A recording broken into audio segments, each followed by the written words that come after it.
Welcome back, ladies and gentlemen, to another episode of Through the Fire in the SBN Small Business Network podcast. I am your host, Ryan Wickline, and today we're joined by polymathic intellectual, author, and the creator of Septemics, Jim Marshall.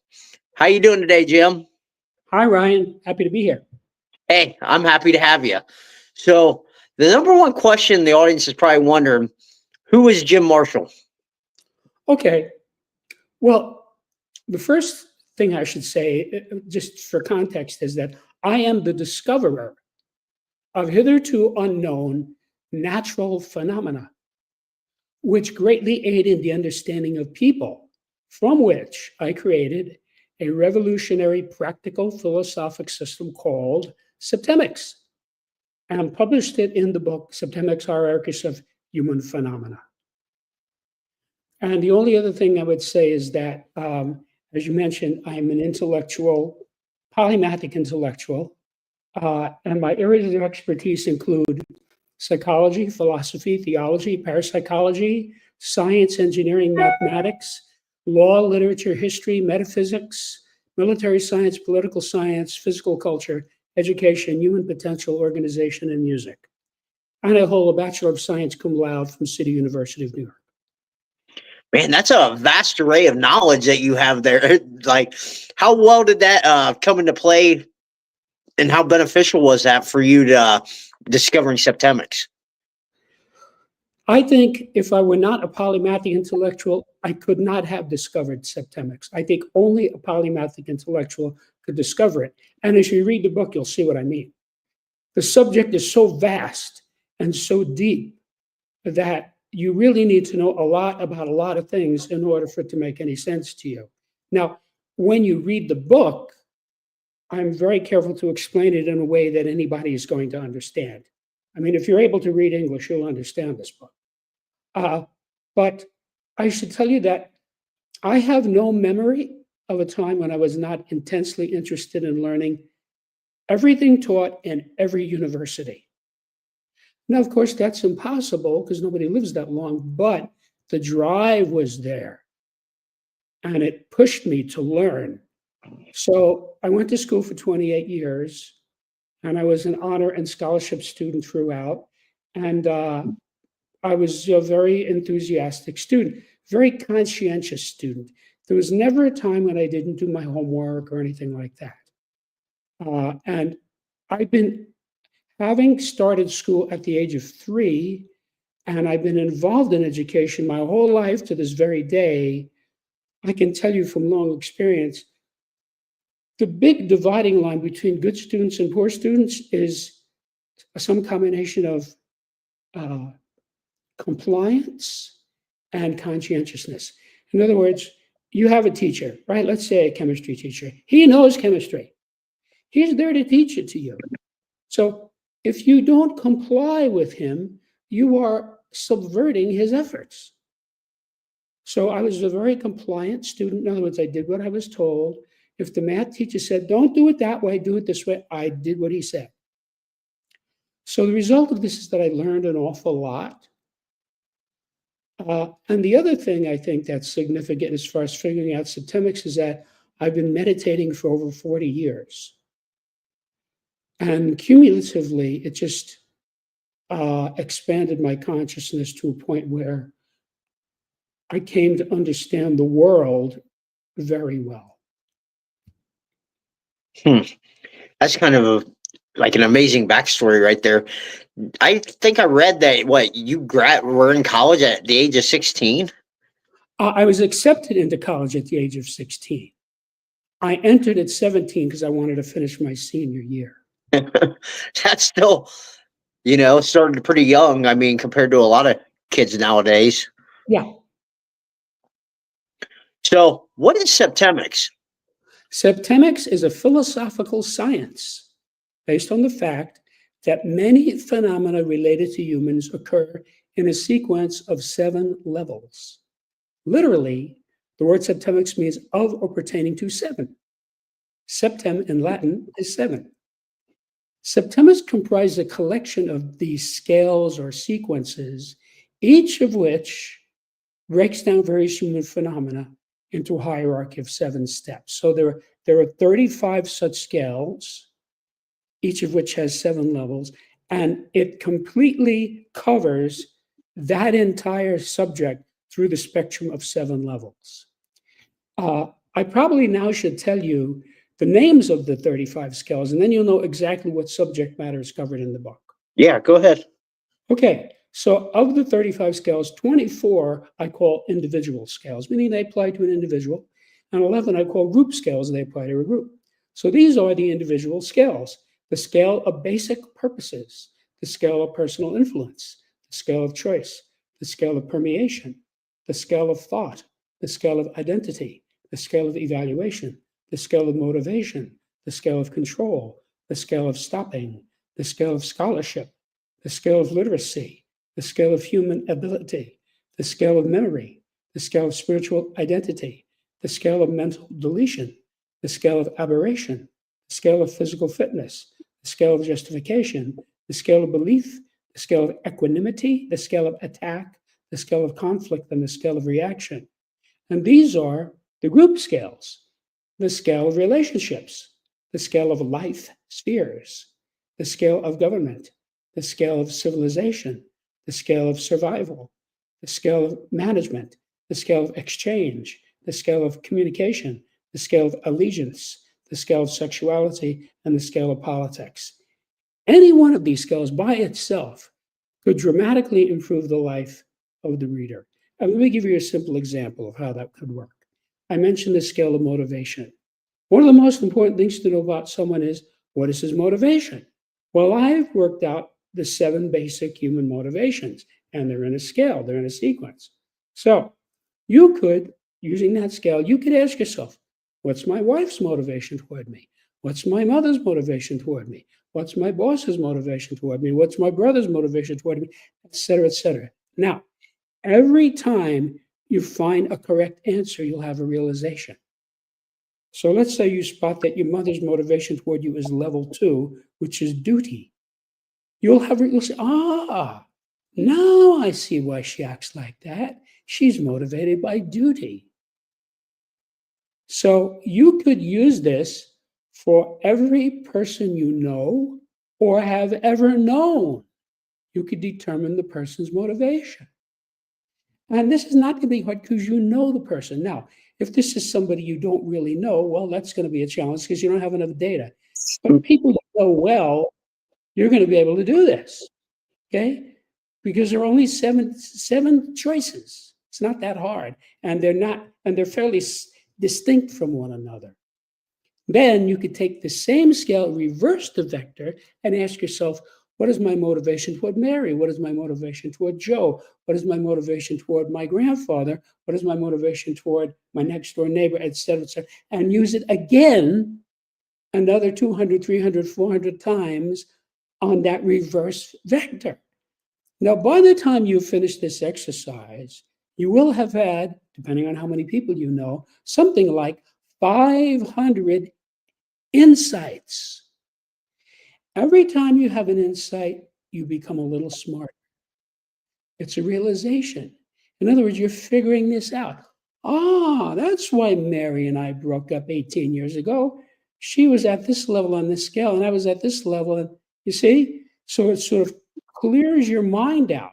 Whatever scale you're using, it removes the clutter from your mind because you have knowledge. You have certainty about all these people you know. So that's sort of what it is and how it works. So what are the 7 levels? Well, first of all, every scale is unique. Okay. You cannot infer anything about scale A from studying scale B. So the levels vary tremendously. See, the fact that each scale is unique enables this subject to cover all of human affairs. Okay. If these scales were like one another or similar to one another, it wouldn't have this broadness. Because I'll tell you, there are people all over the world reading this book, and they tell me things like, wow, this covers everything. And if you read the book, you will see that. It covers everything. Now, this is a textbook on an entirely new subject. I tried for years to fit this into the context of some pre-existing subject, and I can tell you that's impossible. It's like trying to get an elephant into a Volkswagen. Now, this is actually a problem as far as getting people to learn the subject because, first of all, most people don't read books.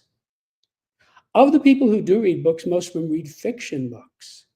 Of the ones who read nonfiction books, which is what this is, most of them are in a niche, like 90% of them. So mathematicians read mathematics books, psychologists read psychology books, historians read history books, et cetera, et cetera. This book is not in any niche.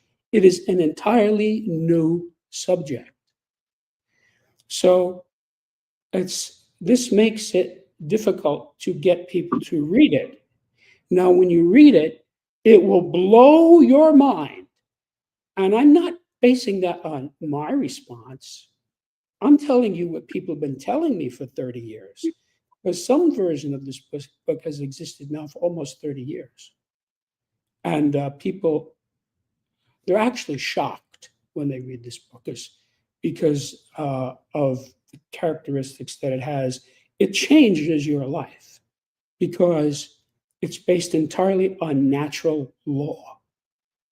So these scales, each of them is like the periodic table of elements, or Newton's three laws of motion, or the laws of thermodynamics, or the Pythagorean theorem. And let me tell you how I figured this out, and that will reinforce what I just said and explain it. So you mentioned about my getting accepted into engineering school when I was 16. Well, of course, at the time, I thought I was going to be engineering physical things like all the other engineering students thought. In other words, airfoils, motors, electrons, whatever. But by the time I had my bachelor's degree, it was clear to me I wanted to engineer the human psyche, which is an immaterial thing. And the reason for that is it is by far the area of greatest unknown, the area of greatest mystery, and more importantly, the area in which we as a race are failing miserably.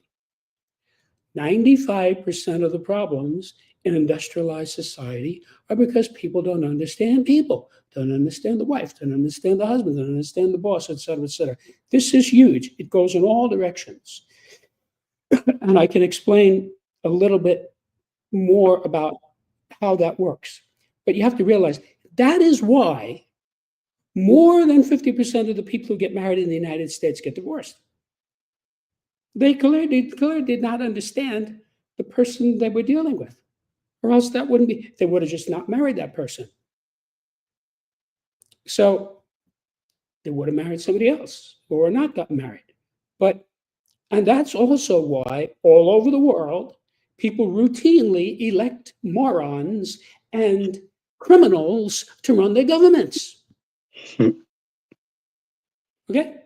That's because they don't understand them. So I can absolutely guarantee you, when you read this book, it changes your whole view of life. That's what people keep telling me. It like rearranges your whole idea about people because this is natural law.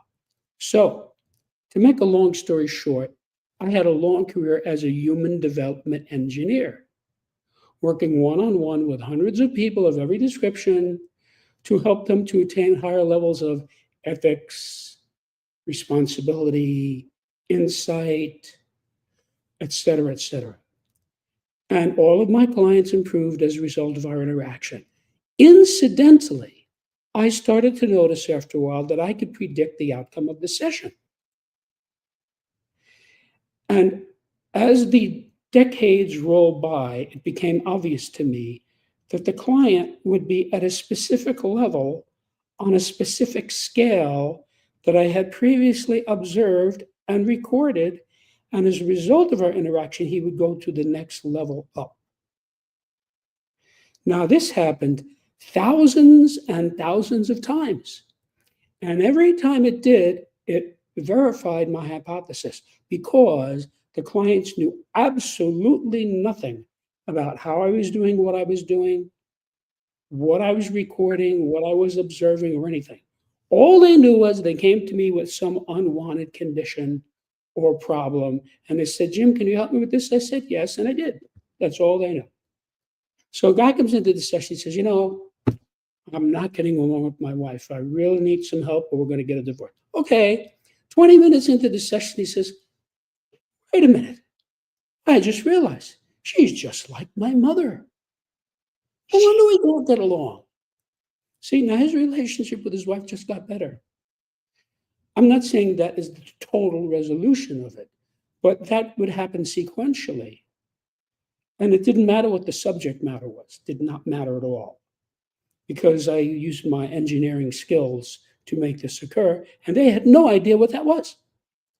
So by 1995, I had actually observed and recorded about 32 scales that just presented themselves in the session. I'd see it and I'd write it down. Now, also around that same time, I had a difficult client I was pondering one day, and I had this 6-level scale that by then I absolutely knew was correct. And I realized in studying this case that this client was at a level on that scale that I had not previously observed. In other words, it was actually a 7-level scale. I just had not seen that level before. As soon as I saw what this level was, it was obvious to me where to insert it into the 6-level scale. And when I did, that 6-level scale at that moment went from being a line, which is what a scale is, to a plane, meaning a whole body of data. Or to put it another way, all of this data jumped out at me instantaneously. I suddenly had all these interactive, interlocking mathematical data about this scale. Now, having taken 26 semesters of math and having loved every minute of it, when math appears, I recognize it. Okay, in anything. I think in math. So I saw the math there. Now, when I saw that, I said, whoa, I found something here. Because whatever the hell this is, it has to be natural law because it has mathematics embedded in it, like the Fibonacci sequence, for example. I don't know if you know what that is, but it's okay. So there's this brilliant Italian mathematician named Fibonacci, and he noticed these certain numbers would appear in nature, certain numbers. Like, for example, if you take a sunflower and it has all these seeds in it, and you count the seeds one way, you'll get a Fibonacci number. And if you count them the other way, you get another Fibonacci number. So this is in seashells and pine cones, all kinds of natural phenomena. These numbers appear. So he looked at this and he said, this has to make some kind of sense because these creatures don't know anything about math. They don't even have brains, but they've been constructing themselves this way for billions of years. So what he did is he reverse engineered the formula out of the numbers. In other words, he asked himself, what formula, if I had, would contain all these numbers? And that's the Fibonacci sequence. So everybody in the math world has it now. It's very specific. And we now know the Fibonacci numbers to infinity. So in other words, he looked at nature and he saw something in it and he was able to figure out the sense that it made. That's the same thing that I did here. I just had a much larger body of data because I work with clients for 40 years. So several people have said to me, what book is your book like? And I have to tell them in all candor, I don't think there's ever been a book like this before, at least on Earth. But what I can tell you is every one of these 35 scales is expressed in the book in what you could call a table or a spreadsheet. And that table is very similar or comparable to the periodic table of elements. So I'm sure you've seen the periodic table of elements, right? Yeah. So remember when you first saw it, you were maybe 12 or 13 or 14, right? You looked at this thing, right? And all these little boxes arranged horizontally and vertically, right? Doesn't take too much to look at that and say, hydrogen is one, helium is two, lithium is three, and it just goes down this way. See, and it all works. And the more you study chemistry, the more it makes sense to you. So that table is in every chemistry class book or science textbook or class in the world in whatever language they speak. Now, every one of these 35 tables in the book is essentially a periodic table for the corresponding subject. So, for example, I mentioned the scale of basic purposes. There is a periodic table for the scale of basic purposes.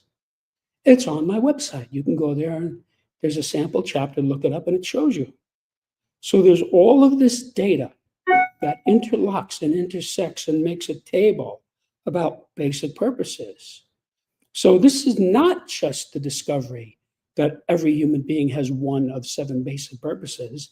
That is true, but that's not enough to make a philosophical science. So when I looked at this information with this scale that suddenly became a table, I said to myself, I wonder how many of these other scales that I have are actually 7-level scales that had not been developed all the way, like this one, because I wasn't developing anything. I was just helping my clients and making notes. I wasn't developing anything. So now I looked at these scales carefully. And in a short period of time, every one of them developed into a 7-level scale. And when it did, it manifested mathematically. So I now had 32 7-level scales that each had mathematics embedded in them, all of which were various human phenomena. I said, wait a minute. I could go from helping people by the hundreds, which is what I had been doing as human development engineer, to helping them by the millions if I put this in a book and get it out so people can have it and use it. So I'm going to have to write a book. So the first draft was finished in December of 95. And I immediately sent it to colleagues of mine, each of whom had a graduate degree in a variety of subjects. And they all responded very positively. They had different responses, but very positive responses. And that told me that this was exactly what I thought it was, which is a new subject that people would get. And the reason they get it is it's natural law. Now, in the 30 years since I sent out the first copy of this to my colleagues, no one has ever said to me, I don't get this, or this doesn't make any sense, or anything like that. That has never happened. Usually what happens is a person doesn't know anything, he looks at it, he just opens the book, and he looks at this guy and says, oh, this makes sense, I see, scale of control, yeah. And the more he looks at it, the more sense it makes to him because it's natural law, just like the Pythagorean theorem. The more you study it, the more sense it makes to you. And it's a part of nature. So these scales have been there all along. I just stumbled across them because of the nature of my work and my polymathic qualifications. I was able to see it for what it was. And then I spent the next, beginning in 1995, I spent the next 25 years of my life writing this book. And the reason for that is, first I had to discover the phenomena. And I pretty much already explained how that occurred, although I did find 3 more scales as I was writing the book. So there are now 35. Then I had to take this data and use it to craft a workable philosophic system.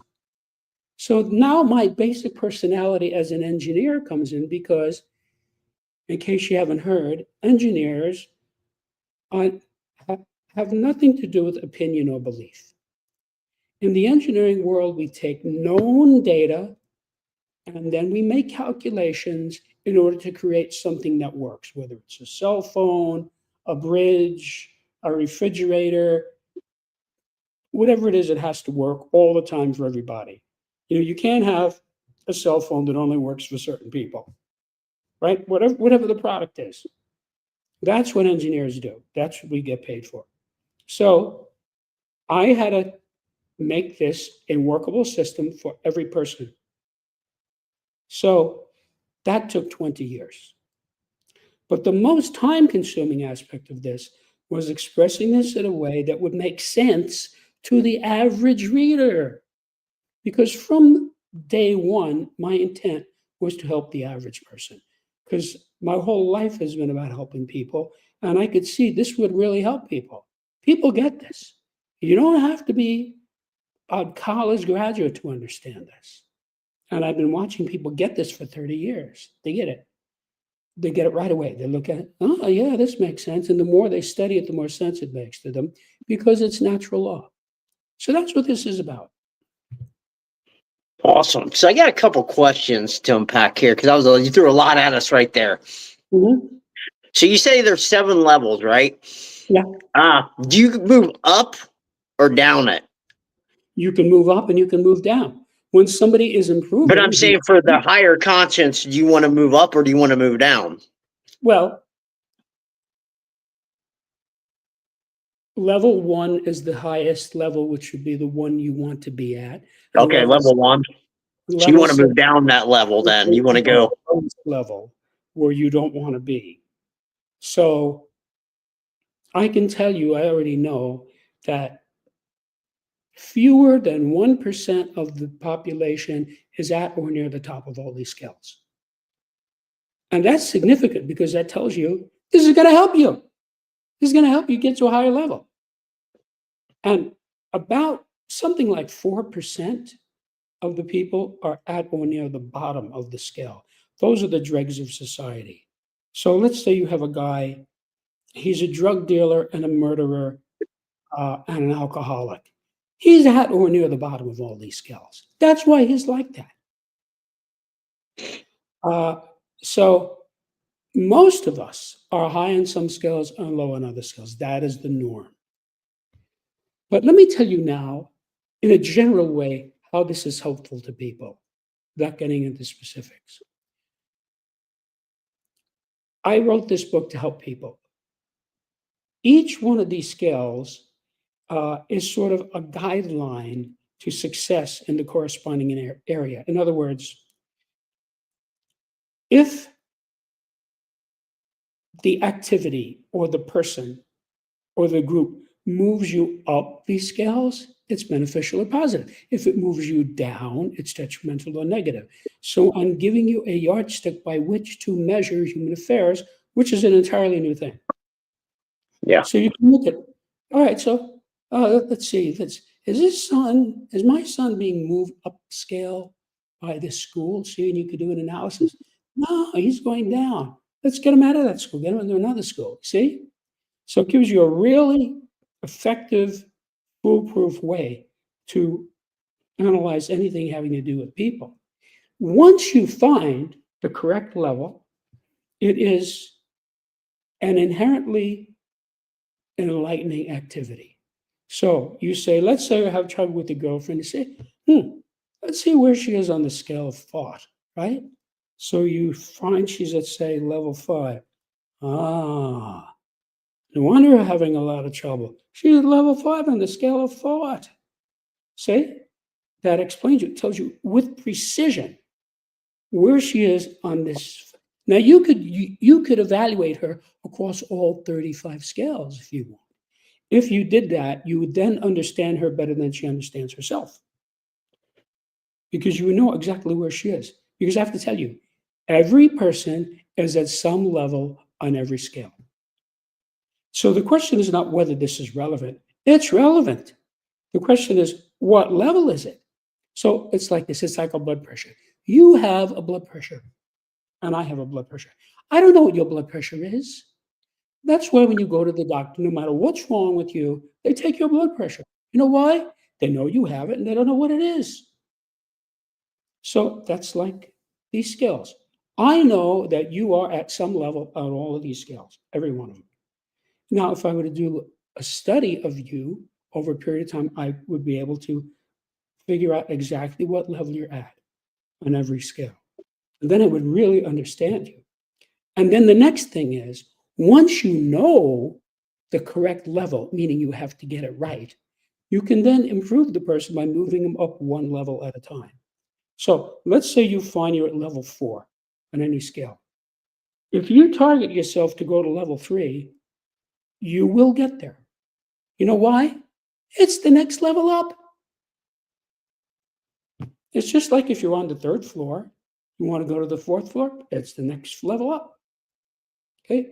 You can't go to the 5th floor without going through the 4th floor.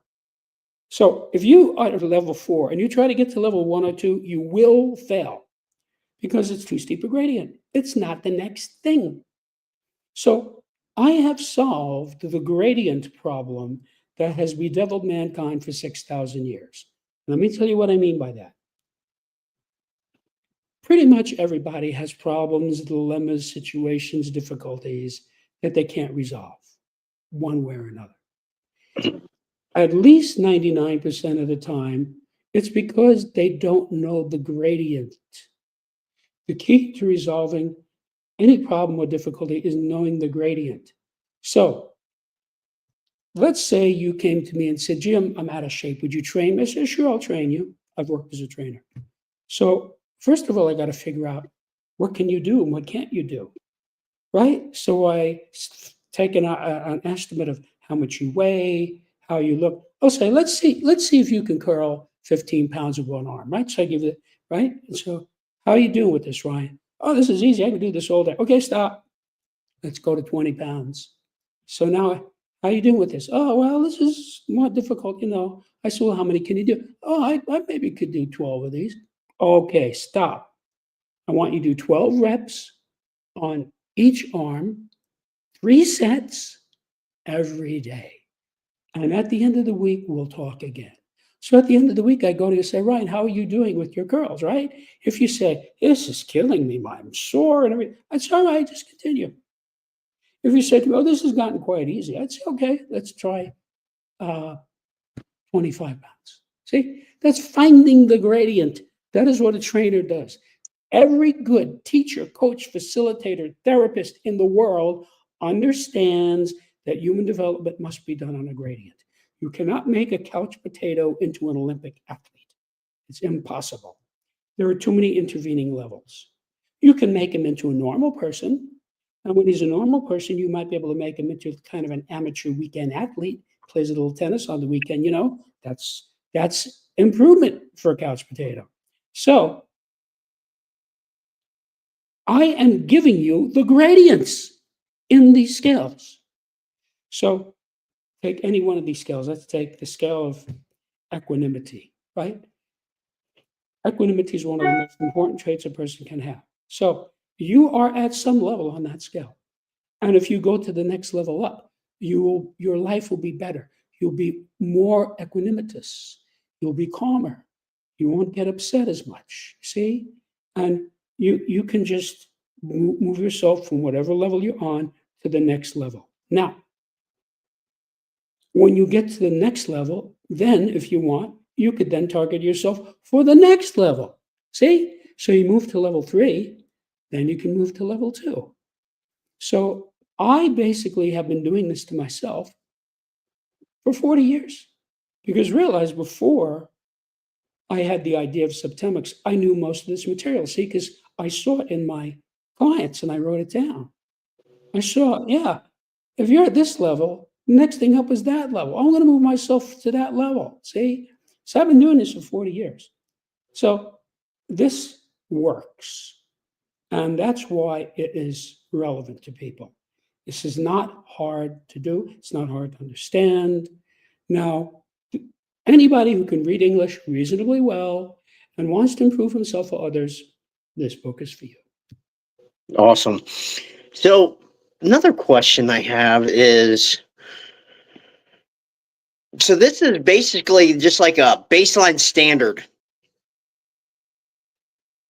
So each person has these standards, or they're at this level, you're saying, Mhm.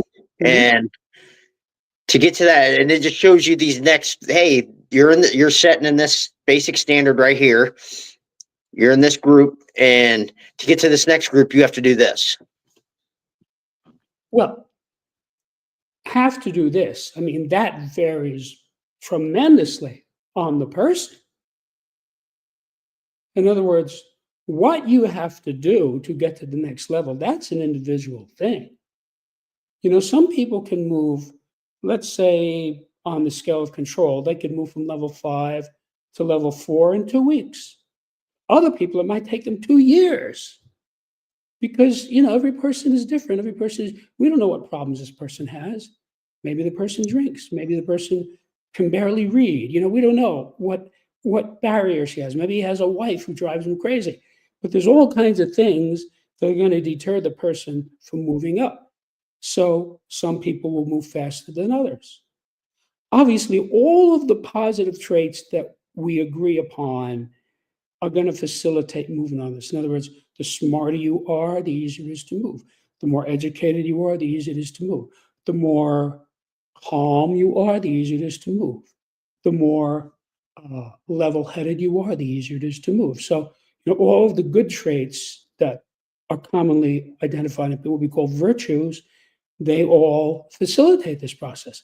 And the opposite is also true. So when a person has a vice, he's a drug addict, he's a drunk, he's a wife beater, he's a professional criminal, or he's a political extremist, he's going to have trouble with some of these things. It's not going to be as easy for him. The general rule is the closer to the bottom of the scale you are, the harder it's going to be, A, to find your level, and B, to move yourself up. This is actually good news because the dregs of society are not going to benefit from this subject. I've been watching this for decades. So take somebody like John Gotti, who was the head of the Gambino crime family, died in prison. We know from FBI tapes, which I have heard, that he was a dumb thug. He was a vulgar, ignorant, violent person. Now, that's why he died in prison. See, the person who founded that family, Carlo Gambino, he was not like that. He was a very smart, sophisticated, shrewd person. And so they never got anything on him. Everybody knew who he was. Everybody knew where he lived. Everybody knew what car he drove. Feds couldn't get anything on him. He died of a heart condition when I think he was 76, in his own beautiful home. Because he was not a dumb thug. See, he was a more upscale person. So some people are high on some scales, some people are high on other scales, and this is really helpful to you because sometimes I see a person who's at or near the bottom of some scales. I say, "Whoa, I'm out of here. I'm not going to do this." So like these people like that guy who recently murdered 2 Jewish people on the street last week, right? Killed 2 people. He killed them because they were Jews. Okay, that guy is clearly at the bottom of most or all of these scales, or he wouldn't be doing stuff like that.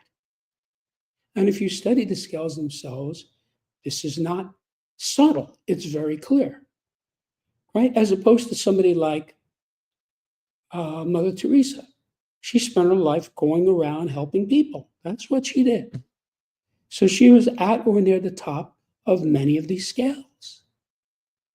And so when you assess a person, if you find somebody who's at or near the top of many scales, that's somebody you want to keep around. Let's say you're dating, right? And you observe, oh, this girl is high on this scale. She's high on this scale. She's high on this scale. That's high on this scale. See? That's a good reason to go out with her. But I'll tell you an actual story of my using this. I'm a single guy. About 6 months ago, I met this gorgeous blonde. We were very interested in one another. So we went through then the usual getting to know you routine. What kind of movies do you like? What kind of music do you listen to? What kind of food do you like? When you meet somebody, that's like happens a lot, right? Yep. So we had like at least a half a dozen conversations like that. Very nice. Oh, you like classical music? I do too, but that type of stuff. So we're having a conversation, and I notice, she's low on this scale. I didn't say anything. So they were having another conversation and said, she's low on this scale too. And we had another conversation. I said, wait a minute, she's low on this scale too. Wait a minute. What am I, nuts? I said, no thanks. I passed. We didn't have a fight. There were no bad words. She was shocked. Shocked. I just said, no thanks. Pass. Because I know this data. Now, most guys, not knowing this data, as gorgeous and as glamorous and as congenial as she was, they would have jumped right in with both feet and had a train wreck. Because I'm telling you, this person is going to be a problem for people. Because when you're at or near the bottom of the scales, you're a problem for people. I mean, we had some guy who recently used a flamethrower to set people on fire. Right, I'm sure you heard that in the news, right? No. That guy, yeah, he's I think he's an Egyptian in the United States. He hates Jews, so he went to an area where there were a bunch of Jews outside, and he used the flamethrower on them. Now, I guess I don't know if any of them died or not, but they're all in the hospital. A lot of people. So that guy is at or near the bottom of many of these scales. He's just not at or near the bottom of one or two to do something like that. You follow me? Yeah. So Adolf Hitler, for example, was at level 7 on the scale of basic purposes. His basic purpose was to destroy. Well, once you understand that, it's easy to understand him. And I'll tell you what I mean by that. I'm a serious student of military science. And of course, I studied World War II extensively. So since Hitler was the commander-in-chief of the Germans, he was telling them what to do and what not to do. Now, of course, his generals consistently said, don't do that. And here is why. And he didn't listen to them. So I'm studying military science, right? And I'd run into something he did. I'd say, wait a minute. That doesn't make any sense. Why would he do that? Because you have to understand military science has been around for thousands of years. There's lots of things we know you should do and you shouldn't do. And he did things that we know you shouldn't do.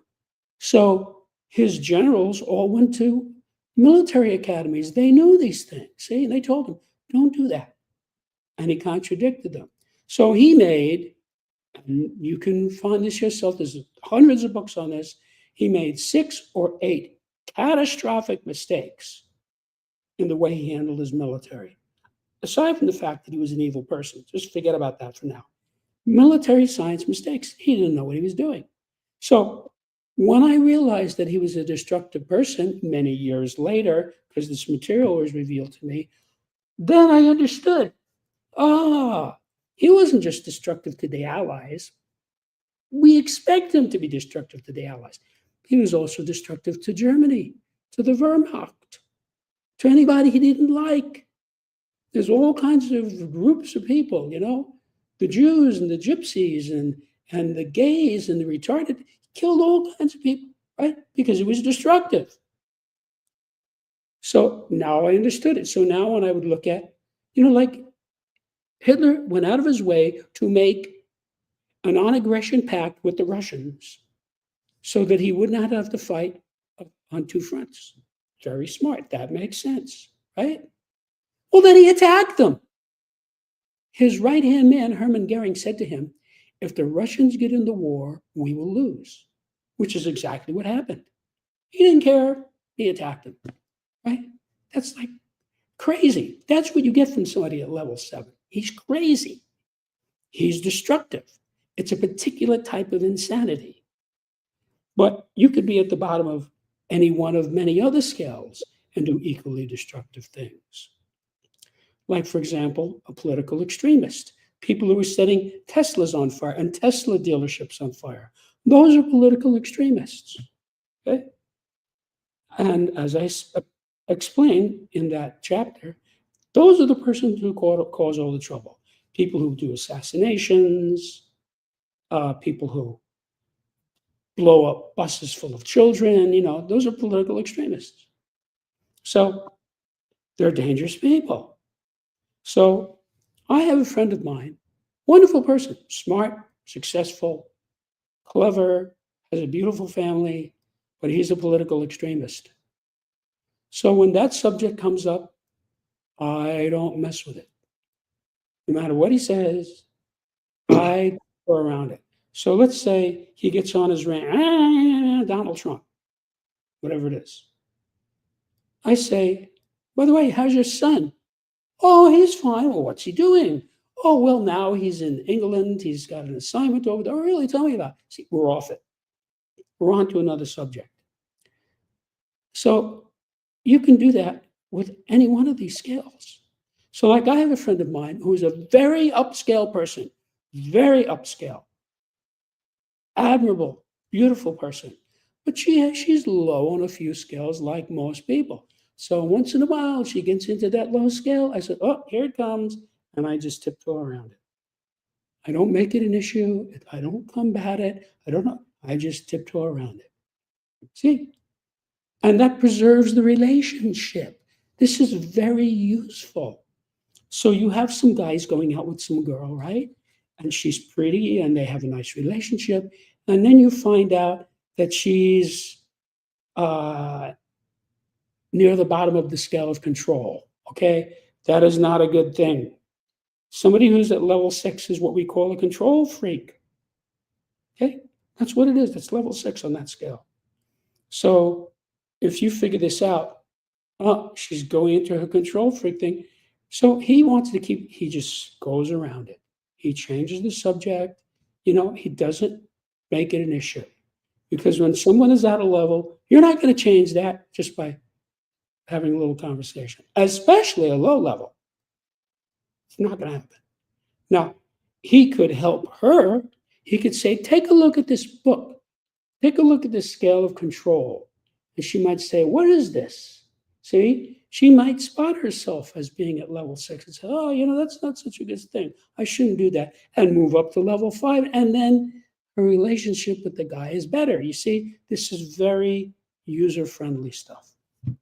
Yeah, I mean, it sounds like a great way for people to understand one another and how to avoid conflict at times. I mean, with society right now, I mean, there's a lot of conflict between people with some subjects that, are so divisive, Yeah, there's always been a lot of conflict between people. The subjects change, the locations change, the groups change, but the conflict has always been there. So people, this is a way to get around it, but to get out of it. So one major question I have with it is how was mathematics, how much did mathematics come into play to like figuring out like the levels and everything? The only way that I discovered this was because of the mathematics in it. Because as I said, 1995, I'm pondering this difficult case. I couldn't figure out this case. Difficult, right? So I'm looking at this scale. Where is she on the scale? I couldn't get an answer. Then I realized, you see, she was at a level I had not previously observed. It was actually a 7-level scale, and when I put it in, it manifested mathematically. And I had a whole table of data, and it all made sense. Everything interlocked with everything else mathematically.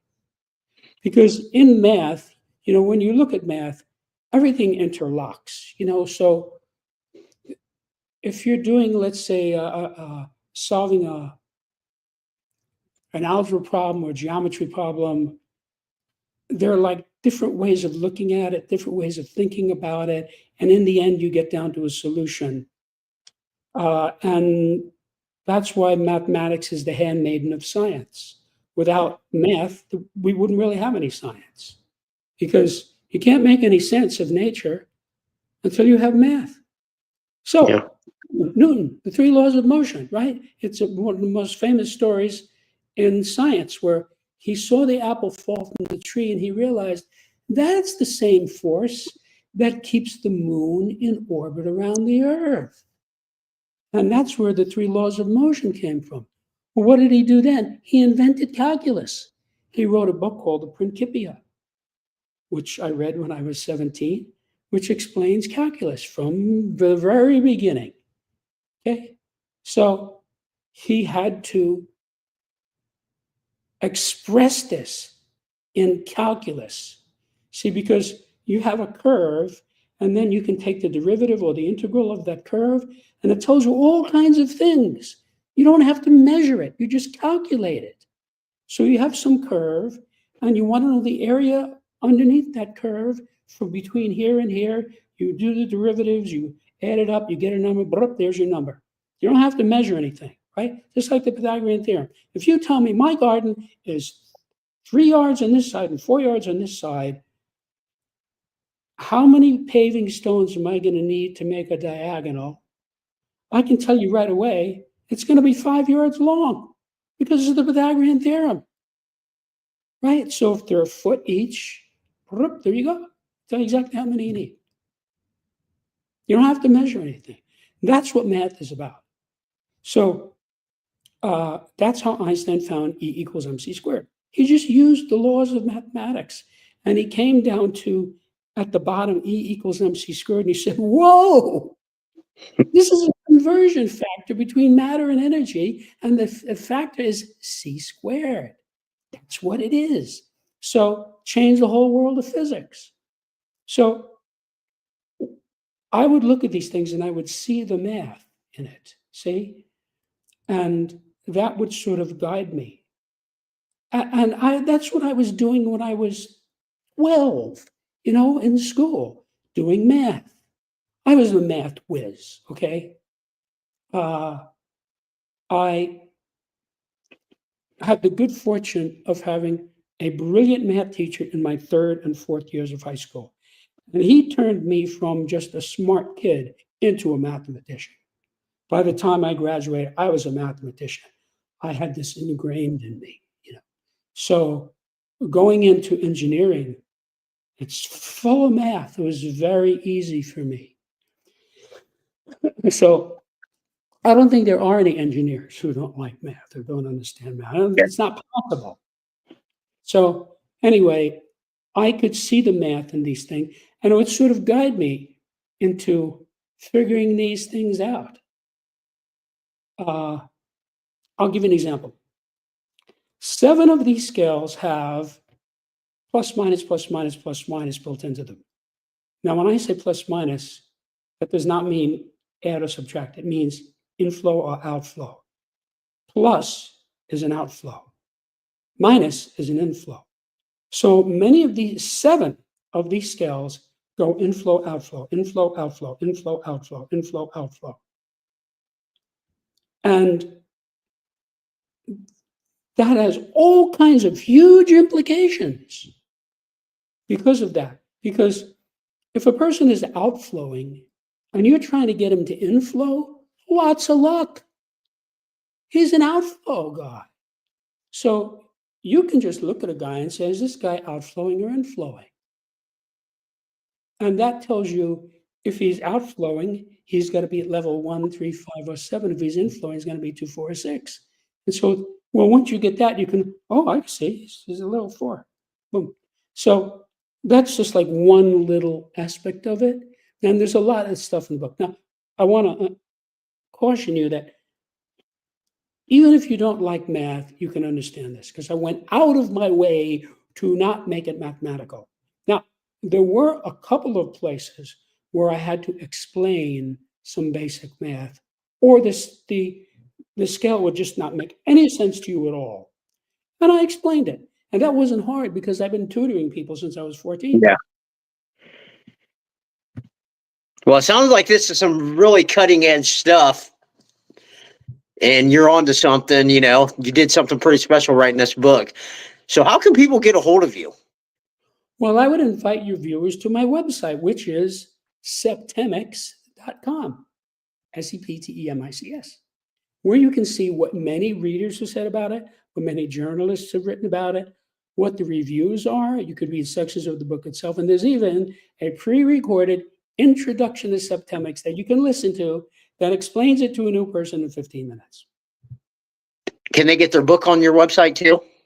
No, it's not available directly, but it's very easy to find. If you just type the word septemics in the search engine, you'll get 1,000 responses, including all the people selling the book, Amazon, Barnes and Nobles, the publisher, very easy to find. You just go to Amazon, put in septemics. Right. Awesome. So, is there anything we haven't covered that you want to talk about? Well, I would like to say, just to sort of bring this into focus, because I gave you a lot of information. Yeah. The data in this book is vital for every person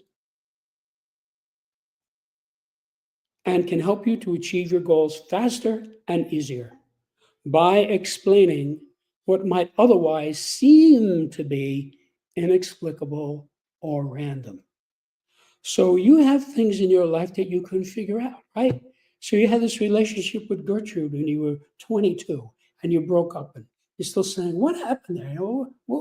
It was so good. Why? Well, you could analyze it using the, now I see.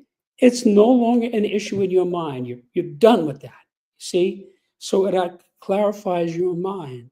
So this really undercuts both depression and anxiety. And I could explain to you technically how that works, but take it from me. If you use this, you will have less depression and less anxiety. Because when you take apart the system and you look at it and you say, now I see. Well, there's no anxiety because you see it, whatever it is. See? Awesome. So, final question? What is one piece of advice you'd like to give our listeners about overcoming adversity?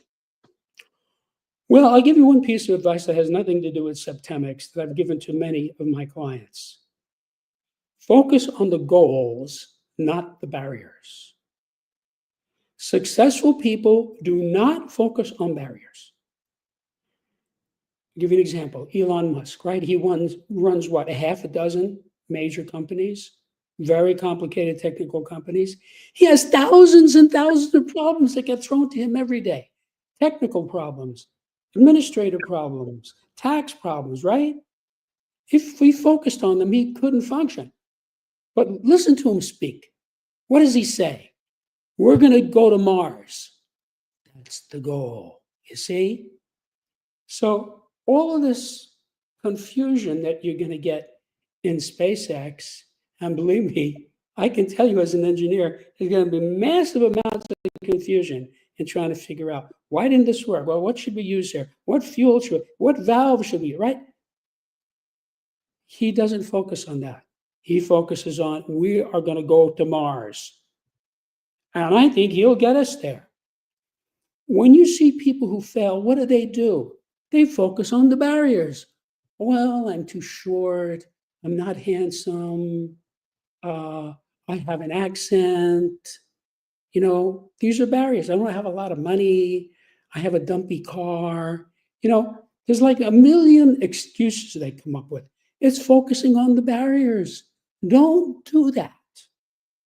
So, for example, when I was a young man and I was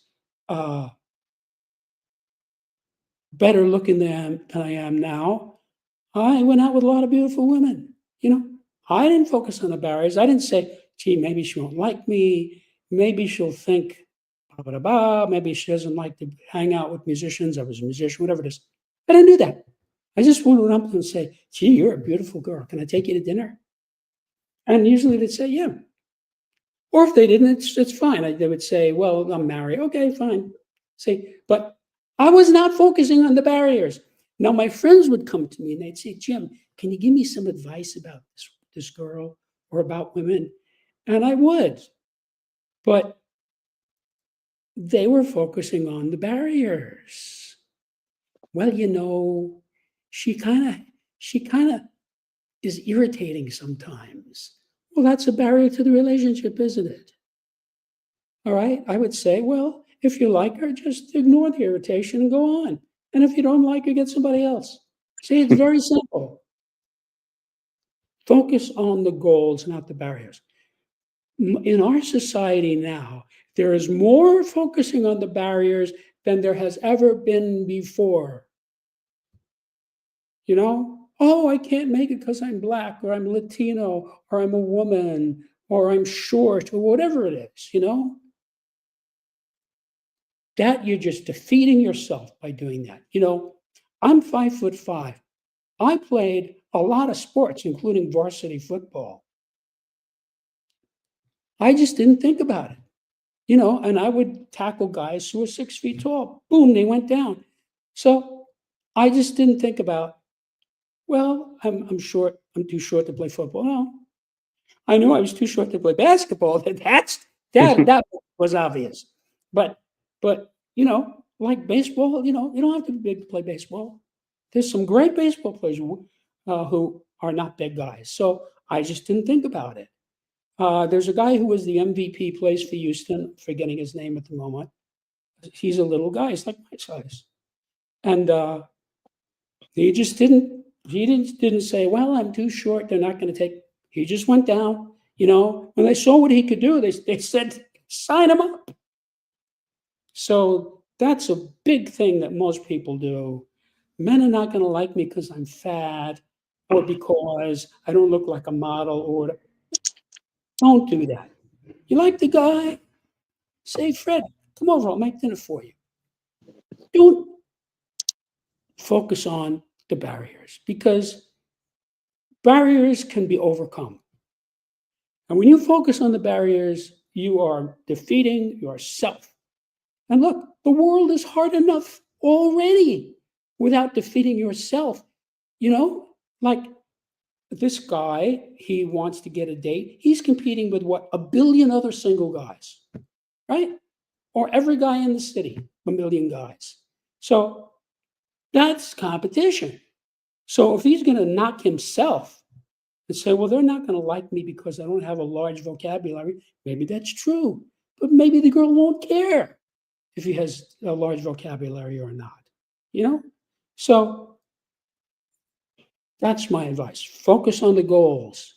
You have a goal, whatever it is, you want to become a lawyer, you want to make $1 million, you want to marry a beauty queen, whatever, just focus on that. Now, I'm not saying to ignore the barriers. They're there. You have to know they're there. But don't focus on it because it wrecks your head. It screws up your psychology. That's some great advice right there. Like to get people, to overcome things. That's right. Well, Jim, thank you for coming on the show. It's been a pleasure and learning all about septemics. Like I said, I think you're onto some groundbreaking stuff right there. Thanks, guys. Ryan. Yep. Thank you. Well, guys, that's going to be all the time we have here today. Make sure you go check out the Septemics website and go check out Jim's book. And remember, the only way to get what you want is go through the fire.